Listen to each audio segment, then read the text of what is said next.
As a kid, I was told and we were taught it's about survival of the fittest, that the apex predators, that the alpha animals, they are the ones that dominate, and the rest of nature sort of succumbs to this survival of the fittest, this apex predator, top of the food chain type dynamic. And I started to have this really strange, uncomfortable, sort of disillusioned idea of this philosophy because I started to look around me as a kid and I started to look at nature.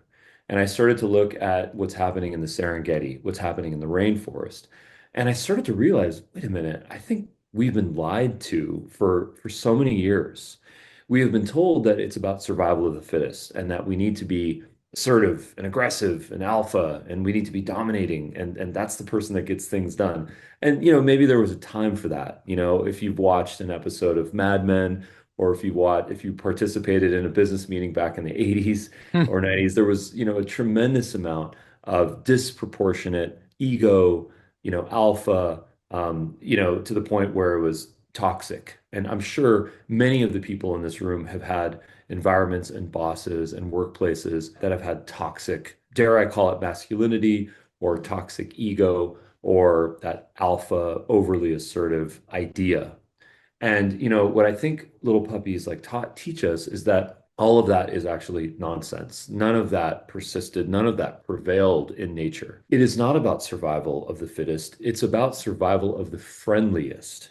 And if you look at this little beautiful creature here, Toddy, 8-week-old cavalier, you realize that survival of the friendliest, survival of the cutest is what gets you to the absolute top of the food chain, where you are treated like a king.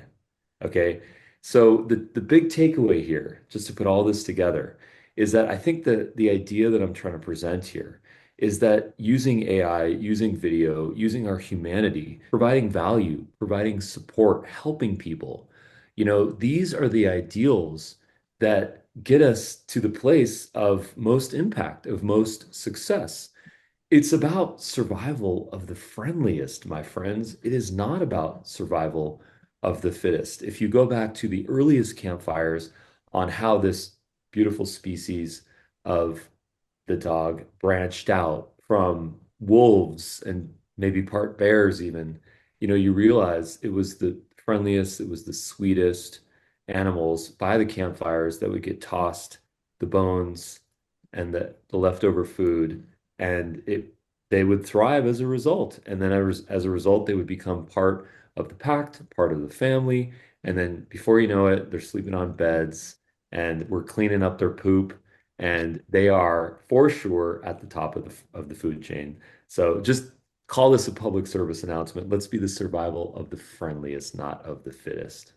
Right. Now, I think that survival of the fittest works in raw nature, but in a society where we all depend on each other to do things, it's definitely more of the friendly versus the fittest that has the advantage here. Yeah. But even Because if I think even if wolves are nature, almost extinct, right? They're aggressive yes, and whatever, free, and they're almost gone. uh, yeah, Doesn't work too well in our world. yes. Hey, it's Rob, your AI and video coach from Dubb. Thank you so much for watching this video. Let me know your thoughts below in the comments, and please like this video and subscribe to the channel if you want to see more trainings just like this.